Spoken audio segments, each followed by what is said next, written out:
कुछ देखने से आसक्ति नहीं होती, कुछ खाने से, लेने से, देने से आसक्ति नहीं होती, बंधन नहीं होता, लेकिन अपेक्षा से बंधन होता है। हम जब अपने ज्ञान की उपेक्षा करते हैं, अपने सावधानी की उपेक्षा करते हैं और मन ने जो देखा और बुद्धिपूर्वक उसको सहमति देते रहते हैं, तब अपेक्षा बढ़ जाती है और अपेक्षा जो है बंधन का कारण होती है। और हम जब ज्ञान की निगाह से, गुरु की निगाह से देखते हैं तो हमें अपना आपा देखने के तरफ तत्परता होती है, तो फिर भोगों की और आसक्तियों की उपेक्षा होती है। हम सावधान रहे तो बंधनों की उपेक्षा हो जाती है और असावधान रहे तो अपेक्षा हो जाती है। गंगा किनारे आप बैठो, कितने ही दीप, कितने ही फुग्गे, कितने ही दोने बह चले जाते हैं, लेकिन अब न उनकी गिनती रही, न उनकी आकृति रही, सब पसार हो गया। लेकिन ये मेरा दोना और मेरा दिया, अथवा ये दिए ऐसे ही जलते रहे, ये दोने ऐसे ही बहते रहे, ये अपेक्षा रही तो दुख होगा। मैंने फुलझड़ी जलाई, फुलझड़ी के फूल तन तारामंडल, तो तारामंडल के फूल खिले, अब वो फूल खिलते ही रहे, ऐसी जो मेरी अपेक्षा है तो मुझे दुख देगी। धुआं चला, अब धुआं इधर को ना आए उधर को आए, उधर को ना चले उधर को चले, ऐसा जो मेरी पकड़ है अपेक्षा, वो दुख दे देगी। अनपेक्ष शुचिर दक्ष, जीवन में अपने स्वरूप के सुख में डटा रहे, बाहर की अपेक्षा नहीं। और बाहर की अपेक्षा नहीं और फिर जो कुछ भोगेगा वो निर्लिप्त भाव से। अनपेक्ष शुचिर दक्ष, शुद्ध। हम अशुद्ध कब होते हैं? जब आसक्ति रखते हैं। अशुद्ध कब होते हैं? जब भीतर से उनमें सत्यत्व होता है। तो अनपेक्ष शुचिर दक्ष, उदासीनो गत व्यथा, उस पर ब्रह्म परमात्मा में आसीन हो तो व्यथा चली जाएगी। अगर हम अपेक्षित पदार्थों में आकर मन में जैसा अच्छा लगता है उसी में अगर हमारी आसक्ति, हम तो भाई ये साईं को पता नहीं, हम तो यूं पटा लेंगे, उस समय लगता है कि हम चतुर हैं, पटा लेंगे, लेकिन हम नहीं पटाते साईं को या गुरुओं को, लेकिन हमारे को मन पटा लेता है। और चलते चलते अभी पता नहीं चलता, कालांतर में पता चलेगा कि वो जिन्होंने गुरु को पटाने का सोचकर 2 कदम उठाए, वो उनको काल ने कैसा पटा लिया, समय ने कैसा पटा लिया। और जो ईमानदारी से मन के चक्कर से बचने के लिए गुरु के आगे निखालस हो गए, वो अभी भले छोटे दिखते हो, मैले दिखने हो, चिथरे वाले दिखते हो, और हम भले अभी चरा ये दिखते हो, फिर भी काल की धारा में पता चल जाता है कि मन के कहने के अनुसार अगर हम चलते रहे तो भले सुडोल, सुंदर, लखपति, करोड़पति दिखे, लेकिन समय जाने पर पता चलेगा कि मनमुक्ता का परिणाम गर्भों का वास है। और गुरुमुख होने से हम भले पतले दिखें, दुबले दिखें, चिथरे पहरे हुए दिखें, एक टाइम भोजन करते हुए दिखें और 1000 बार गुरु की डांट सहते हुए दिखें, फिर भी समय दिखा देगा कि महाराज हम मन से पार हो गए और गर्भों की यात्रा से दूर मुक्त अवस्था में परब्रह्म परमात्मा भाव में हम प्रतिष्ठित हो जाते। तो जो कुछ करे ईमानदारी से करे। मूर्ख वह है जो अपने कल्याण करने वाला, जिसको पूरी पृथ्वी पे अपना कल्याण या अपना शुभ चिंतक नहीं दिखता, जिसको अपना कोई परम हितैषी, कल्याणकारी, शुभ चिंतक नहीं दिखता, वो मूर्ख है। जब तक ज्ञान नहीं हुआ तब तक हमारे मन को लगाम लगाने के लिए कोई न कोई आत्मरामी ब्रह्मवेता महापुरुष की निगरानी चाहिए। अगर नहीं तो हम समाज की दृष्टि से चाहे कितने भी प्रतिष्ठित हों, सेवा करने से मान मिलता है, लेकिन व्यक्तित्व नहीं टूटेगा। सूक्ष्म भाव से व्यक्तित्व का सर्जन होता जाएगा और गुरु लोगों के पास व्यक्तित्व का विसर्जन होता है। जो बाधाएं हैं व्यक्तित्व को हैं, आत्मा को नहीं है, ब्रह्म को नहीं है, शुद्ध स्वरूप को नहीं है। तो व्यक्तित्व का विसर्जन ये आत्म उपलब्धि है और मोक्ष है। व्यक्तित्व का सर्जन या व्यक्तित्व के लिए डिमांड या देह के सुख या सुविधा के लिए आकांक्षा, ये बंधन है। तो आत्म सुख ये परम धन है और देह के संबंधों से जो सुख है वो परम बंधन है। आत्म सुख परम मुक्ति है। तो गंगा किनारे काशी में बैठे तो कई मुर्दे बह जाते हैं, कई गाय और पशु बह जाते हैं, लेकिन गंगा के नाव में बैठे हुए लोग नाव में बैठने का आनंद लेते हैं। ऐसे ही संसार में दुख बह जाएंगे, सुख बह जाएंगे, मान बह जाएंगे, अपमान बह जाएंगे, लेकिन आप ज्ञान की गंगा में, ज्ञान की किश्ती में बैठे रहो तो आनंद ले लोगे, जीवन जीने का ढंग ले लो। पहली बार जो संसार के संयोग से सुख मिलता है पहली क्षण, 3 घंटे के बाद वैसा नहीं रहता। 3 दिन के बाद उसका सुख दुख का वो प्रभाव नहीं रहता, और 3 महीने के बाद सुमरण में भी नहीं रहता, और 30 साल के बाद सुमरण में भी नहीं रहता, और सुमरण दिलाने वाले भी नहीं रहते। तो जिस समय दुख आता है उस समय हमें अगर अपने आप में सावधान नहीं तो दुख के प्रभाव से हम दब जाते हैं। सुख आया तो सुख के आकर्षण से हम छोटे हो जाते हैं, बह जाते हैं। तो हालांकि सुख दुख नश्वर है, पानी के तरंगों जैसा है। आगमो अपाई अनित्याश्च तान तितिक्षस्व भारत। ये आगम और अपाई है, इसलिए इनको सह लो, इनको पचा लो। लेकिन हम अगर मनमुख हैं तो इनको सह न पाएंगे, पचा न पाएंगे। तो जरा सा सुख भी हमारे चित्त में रेखा डाल देगा, जरा सा दुख भी हमारे चित्त में रेखा डाल देगा। चित्त की अशुद्धि क्या है कि चित्त में संस्कार, जगत के सत्यता के संस्कार पड़ना ही चित्त की अशुद्धि है। सुख आकर आकर्षण की रेखा डाल देगा, जैसे आईने में आपने सीधी रेखा डाली, तोड़ा एक सीधा टुकड़ा, फिर आपने टेढ़ा टुकड़ा करा तो आईना खंड खंड हो गया। खंड खंड आईना होने पर आप एक होने पर भी अनेक दिखेंगे। ऐसे ही चित्त में अनेक वृत्तियां होने के कारण आप एक सच्चिदानंद आनंद स्वरूप होते हुए भी अनेक रूपों में विभाजित खंडित खंडित दिखेंगे, और खंड में सुख नहीं है। इसीलिए नारद जी ने प्रार्थना की सनकादि ऋषियों को कि भगवान, मैं अतल वितल तलातल रसातल महतल पाताल भूलोक भूअरलोक जनलोक तपलोक महलोक ये सब जानता हूं। 4 वेदों को जानता हूं, 6 दर्शन जानता हूं, मंत्र विद्या, तंत्र विद्या, भूत विद्या, प्रेत विद्या, ये सब जानता हूं। ऐसा नहीं कि वांदरी पाना घुमा के पाइपलाइन फिट करना ही जानता हूं तो होशियार हो गया।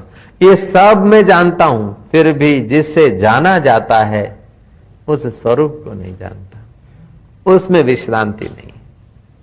तो संयोग जन्य सुख है, पति पत्नी का सुख क्षण भर, 2 क्षण, 5 क्षण। ऐसे कोई दुख है क्षण भर, 2 क्षण, वो शाश्वत सुख मुझे नहीं। नारद जी बोलते हैं कि मैं और सब जानता हूं, घर में आग लगवाना कैसे वो जानता हूं, और बुझाना कैसे वो भी जानता हूं, ये सब जानता हूं, लेकिन जिससे जाना जाता है उस आत्मदेव में विश्रांति नहीं मिली। इसलिए मैं आपके शरण हूं। अब बड़ी उम्र के और बड़ी विद्या और बड़ी प्रसिद्धि रखने वाले नारद जी नन्हे मुन्ने बाल गोपाल के भाव में रहने वाले सनकादि ऋषियों के शरण गए। तब सनकादि ऋषियों ने कृपा करके उनको उपदेश दिया कि नारद, योवत भूमा तत्सुखम, जब तू उस भूमा व्यापक ब्रह्म को जानेगा तब सुखी होगा। परिच्छिन्न मन के साथ जुड़कर कितना भी तुम सीख लो, कितना भी तुम पालो, कितना भी तुम कर लो, अभी तुमको अच्छा लगेगा, लेकिन कालांतर में यही मन तुमको 4 पैर वालों के घर में ला के रख देगा, 2 पैर वालों के घर में उधर में ला के रख देगा। तो मन के अनुसार अगर हम करते आए तो मन पुष्ट हो जाएगा। कृपानाथ कृपा कीजिए। जय जय। तो इसीलिए हमारे इस भूमंडल पे कोई न कोई ऐसा हमारा हितैषी हो जो हमारे मन पर लगाम करे, और जिसका कोई गुरु नहीं है वो सचमुच में महादरिद्र और महाभागा है। और जिसके पास ब्रह्मवेता रूपी गुरु का धन है वो बाहर से कंगला दिखता हो, 3 टूक कौपीन की भाजी बिना लूण,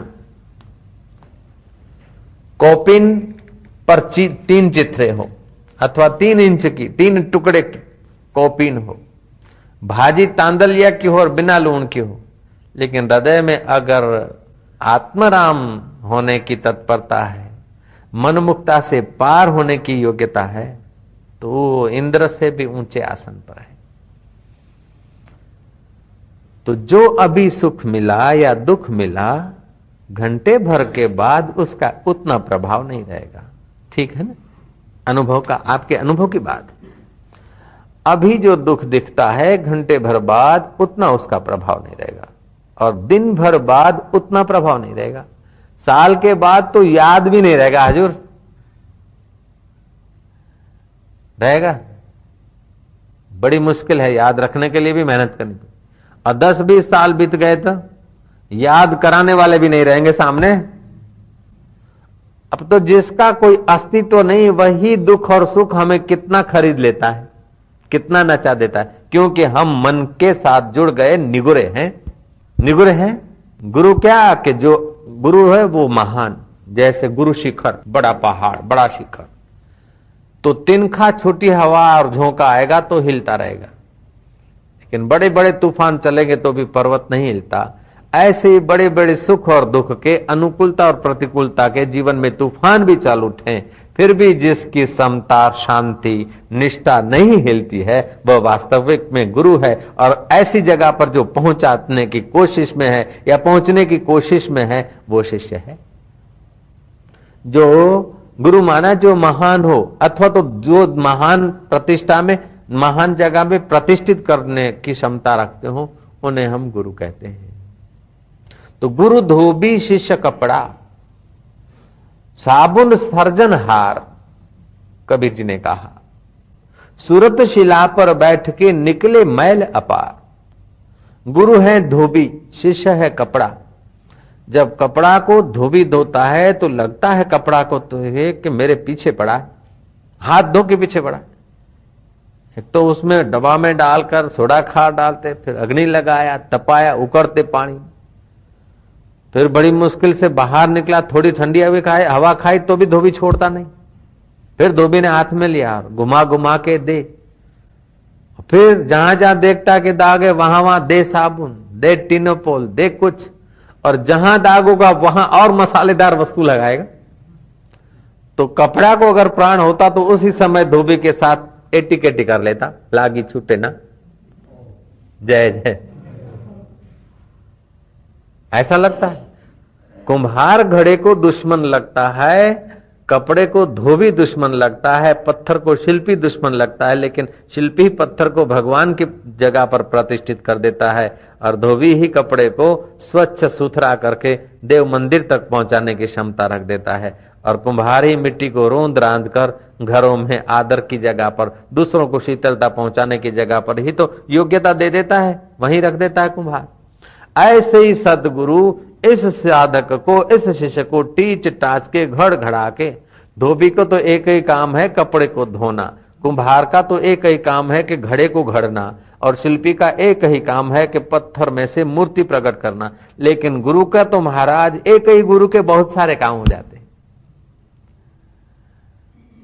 गुरु धोबी की नाई हमारे चित्त को धोते हैं, कुम्हार की नाई हमारे चित्त में संस्कार भरते हैं, और महाराज शिल्पी की नाई हमारे जीवत्व को ब्रह्मत्व में प्रकट करते हैं, और फिर जीवत्व और ब्रह्मत्व की भावनाओं से भी पार जहां वाणी नहीं जा सकते, उस पद पर प्रतिष्ठित कर देते हैं।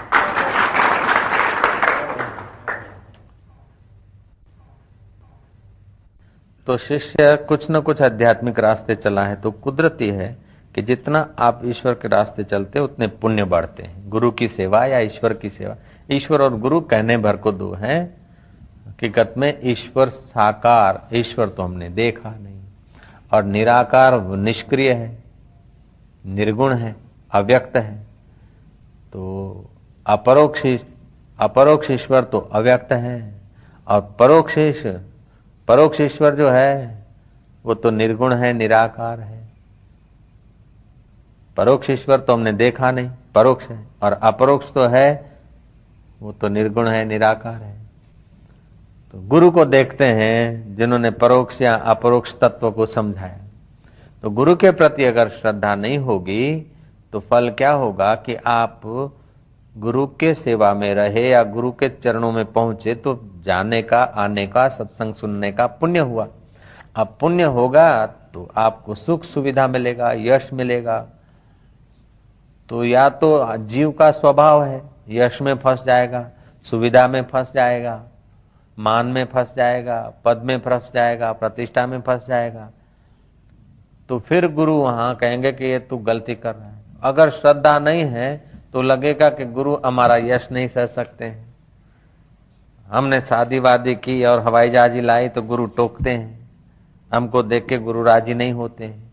अगर श्रद्धा नहीं है तो गुरु के हितकारी वचन भी अहित होके लगेंगे। जय जय। और फिर आंखें बंद हो जाएगी, ध्यान करने लग जाएंगे।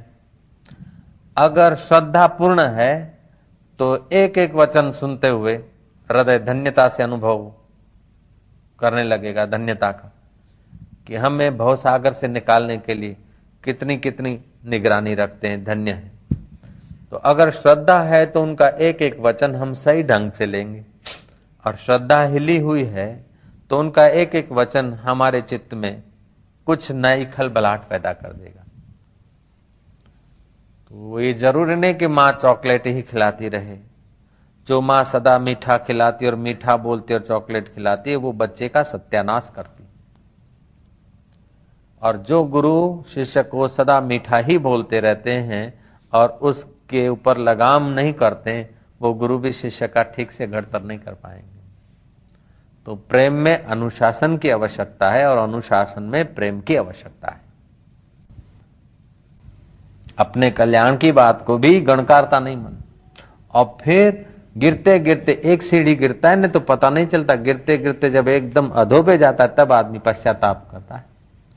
तो लपसनी से लपसने का जो सुख मिल रहा है वो लपसने का सुख नहीं है, लेकिन सीढ़ियों से हम चढ़े हैं उस परिश्रम का फल है।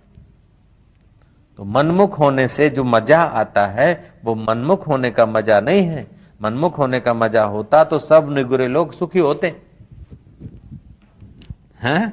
मनमुख होने का अगर मजा होता, मनमुख जीवन में अगर रस होता, तो जो लोग निगुरे हैं, निपट निराले हैं, जैसा भी आया वो एकादशी भी नहीं मानते, माता पिता को भी नहीं मानते और पुण्य पाप को भी नहीं मानते, जैसा आया वैसा खाते, जैसा आया वैसा करते, तो वो लोग सुखी होना चाहिए, क्योंकि उनको कोई बंधन नहीं। तो मनमुखता अगर स्वतंत्रता है तो जो मनमुखी निगुरे हैं वे सुखी होने चाहिए और बुद्धिमान होने चाहिए। सीधी बात है, एकदम लॉजिकल सिद्धांत है। मनमुखता से अगर सुख मिलता और महानता मिलती तो जो लोग मनमुख हैं वे सुखी होते, संतुष्ट होते, आनंदित होते, मुक्त होते, आत्मरामी होते। मनमुख होने से अगर आदमी सुखी हो सकता है तो सब मनमुखी लोग सुखी होते। अभी जो सुख है या थोड़ी हंसी है या थोड़ी मस्ती है या थोड़ी श्रद्धा है, ये भी कभी न कभी माता पिता के और गुरुओं के, गुरुमुखता के संस्कार ही तो अभी थोड़ी ऊंचाई पर ले आए हैं।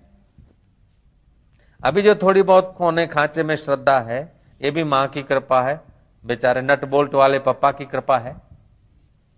तो हमारे जीवन में कई दुख आएंगे, कई सुख आएंगे, कई मान आएंगे, कई अपमान आएंगे, लेकिन हम अगर गुरुमुख हैं तो आसानी से उनको साधन बनाकर अपने साध्य तक पहुंच जाएंगे। और हम अगर मनमुख हैं तो एक एक में गुलाटियां खाते जाएंगे।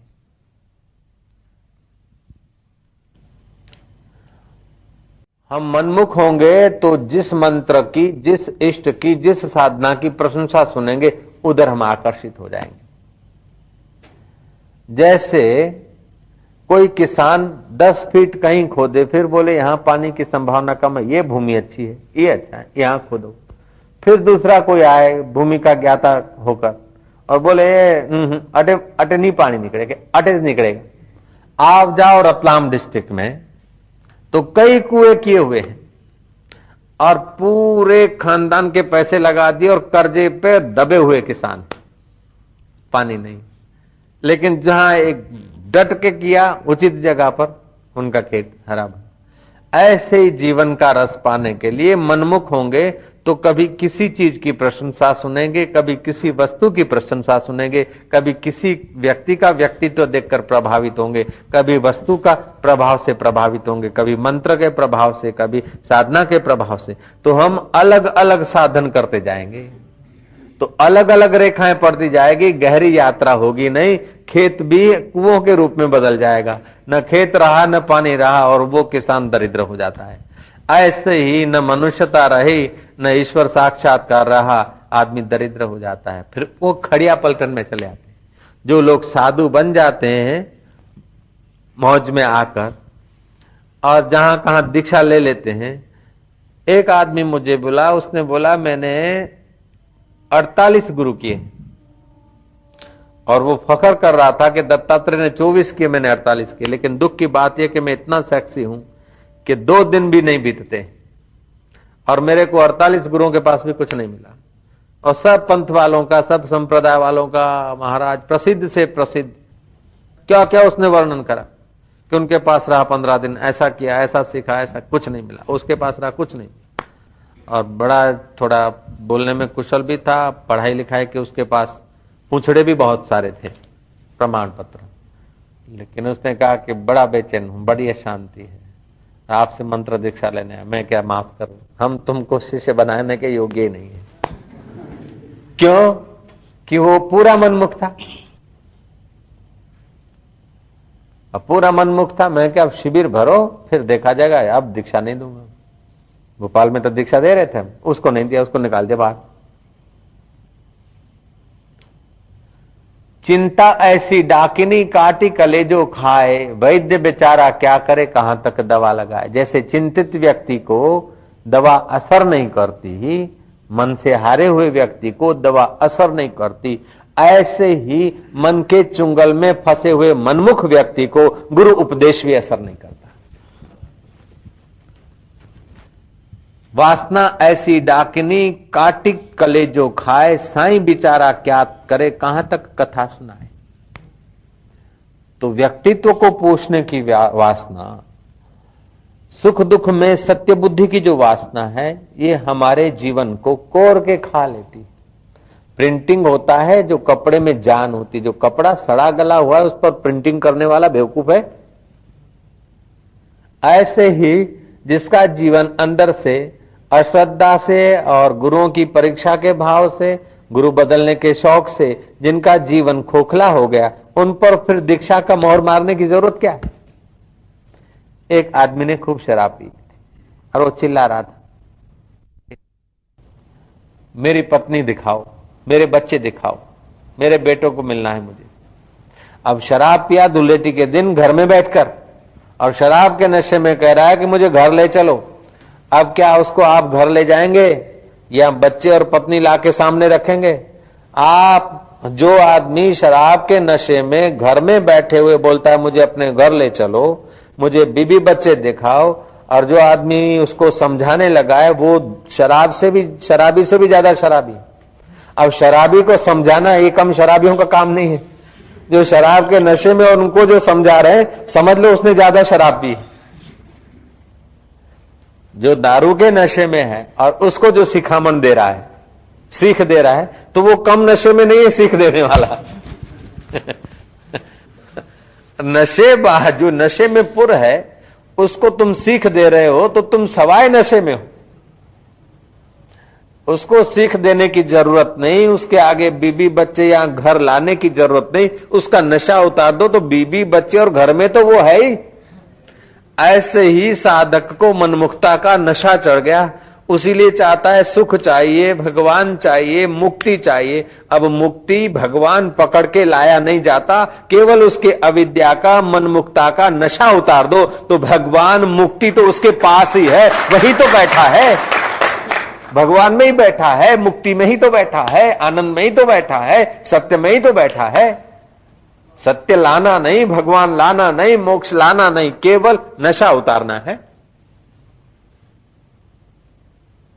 पीत्वा मोहमयी मदिरा संसार भूत्व उन्मतः। मोहमयी मदिरा पीकर, हमारी मनमुक्ता का हम नशा पीकर उन्मत्त हो रहे। खाने को नहीं है उसलिए दुखी इतने लोग नहीं मिलेंगे। वस्तुओं के अभाव के कारण दुख नहीं है, लेकिन सद्गुरुओं की कृपा पचाने की पात्रता नहीं है, उसलिए हम दुखी।